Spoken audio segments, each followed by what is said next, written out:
सब कुछ कहने करने के बाद आप पादरियों की बात सुनते हैं या परमेश्वर की? बेशक परमेश्वर की सुनता हूं। मतलब बात साफ है। मेरा परिवार कई पीढ़ियों से प्रभु का विश्वासी है। क्या सर्वशक्तिमान परमेश्वर को स्वीकारना प्रभु यीशु से धोखा नहीं? हाँ बताइए। क्या प्रभु यीशु और सर्वशक्तिमान परमेश्वर वाकई एक ही परमेश्वर है? इसका जवाब देना कठिन नहीं है। सर्वशक्तिमान परमेश्वर के वचन पढ़ते हैं, सब समझ आ जाएगा। बिल्कुल। ठीक है, तो आइए बैठकर बात करते हैं। मैं बाकी परिवारों को बुला लेती हूँ। ठीक है, आइए बैठिए। जो कार्य यीशु ने किया, उसने यीशु के नाम का प्रतिनिधित्व किया और उसने अनुग्रह के युग का प्रतिनिधित्व किया। जहां तक यहोवा द्वारा किए गए कार्य की बात है, उसने यहोवा का प्रतिनिधित्व किया। उसने व्यवस्था के युग का प्रतिनिधित्व किया। उनका कार्य दो भिन्न भिन्न युगों में एक ही पवित्र आत्मा का कार्य था।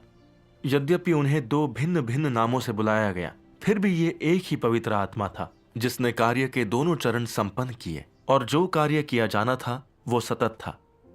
चूंकि नाम भिन्न था और कार्य की विषय वस्तु भिन्न थी, इसलिए युग भिन्न था।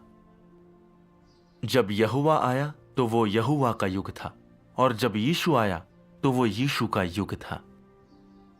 इसलिए परमेश्वर के हर आगमन का एक नाम है। वो एक युग को दर्शाता है और वो एक नए मार्ग का सूत्रपात करता है, और हर नए मार्ग पर वो एक नया नाम अपनाता है, जो दर्शाता है कि परमेश्वर हमेशा नया रहता है और उसका कार्य आगे की दिशा में प्रगति करने से कभी नहीं रुकता।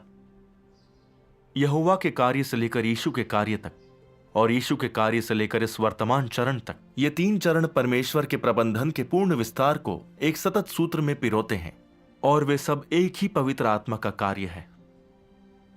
दुनिया के सृजन से परमेश्वर हमेशा मानव जाति का प्रबंधन करता आ रहा है। वही आरंभ और अंत है, वही प्रथम और अंतिम है, और वही एक है जो युग का आरंभ और अंत करता है। विभिन्न युगों और विभिन्न स्थानों में कार्य के तीन चरण अचूक रूप में एक ही पवित्र आत्मा का कार्य है। इन तीन चरणों को पृथक करने वाले सभी लोग परमेश्वर के विरोध में खड़े हैं। अब तुम्हारे लिए यह समझना उचित है कि प्रथम चरण से लेकर आज तक का समस्त कार्य एक ही परमेश्वर का कार्य है, एक ही पवित्र आत्मा का कार्य है। इस बारे में कोई संदेह नहीं हो सकता। आमीन। परमेश्वर हर युग में एक नया नाम लेकर नया काम करता है। ये वाकई एक रहस्य है। ये सचमुच नई बात है। हाँ बिल्कुल। तो अब आप समझ गए कि सर्वशक्तिमान परमेश्वर और प्रभु यीशु एक ही परमेश्वर हैं। दोनों परमेश्वर का आत्मा है जिन्होंने अलग अलग देह धारण की है। प्रभु यीशु का आत्मा आज का सर्वशक्तिमान परमेश्वर है।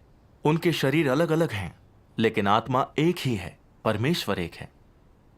मानव जाति को बचाने का परमेश्वर का कार्य तीन चरणों का है। व्यवस्था के युग में यहोवा ने नियम जारी किए, आज्ञाएं दी ताकि लोगों को जीने की राह दिखा सके। अनुग्रह के युग में मनुष्य को पापों से छुटकारा दिलाने के लिए प्रभु यीशु को सूली चढ़ा दिया गया। प्रभु यीशु का आत्मा यहोवा था। प्रभु यीशु देहधारी परमेश्वर था जो उसका काम करने आया। क्या यहोवा और यीशु एक ही परमेश्वर नहीं है? हाँ। क्या प्रभु यीशु को स्वीकारना यहोवा को धोखा देना है? बिल्कुल नहीं। नहीं है।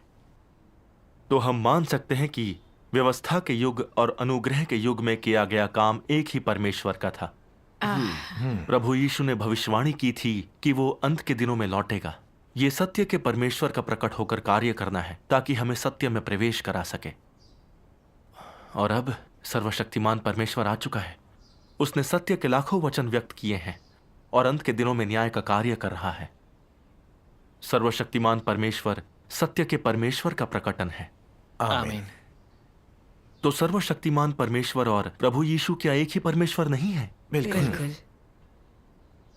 क्या आप कहेंगे कि सर्वशक्तिमान परमेश्वर पर विश्वास करना प्रभु यीशु से धोखा है?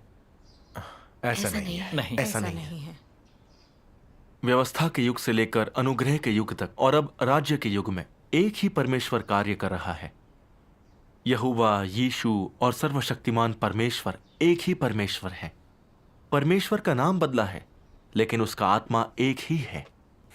सर्वशक्तिमान परमेश्वर पर विश्वास करके हम प्रभु यीशु का स्वागत कर रहे हैं। सर्वशक्तिमान परमेश्वर को ना स्वीकारना प्रभु यीशु को धोखा देना होगा। अब समझा। अब मैं समझ गया हूं। यहोवा ने प्रभु यीशु के रूप में देह धारण किया है। अब प्रभु यीशु लौट चुका है। उसने दूसरा नाम सर्वशक्तिमान परमेश्वर रख लिया है, लेकिन ये वही परमेश्वर है। बिल्कुल। भ्रम मिट गया। वाकई में सर्वशक्तिमान परमेश्वर लौटा हुआ प्रभु यीशु है। बिल्कुल। हम गलत चीज पर विश्वास करने से डर रहे हैं। हाँ, कैसी मूर्खता है ये। हाँ बिल्कुल, हमने सर्वशक्तिमान परमेश्वर को नहीं स्वीकारा और सारी जिंदगी धर्म ग्रंथ पढ़ते हुए कलीसिया में बैठे रहे, तो अंत में प्रभु हमें बहिष्कृत कर देगा। बिल्कुल। हमें फौरन सर्वशक्तिमान परमेश्वर को स्वीकारना चाहिए। हाँ, मैं भी बिल्कुल। स्वीकारता हूँ। मैं भी मैं भी स्वीकार- स्वीकारती हूँ।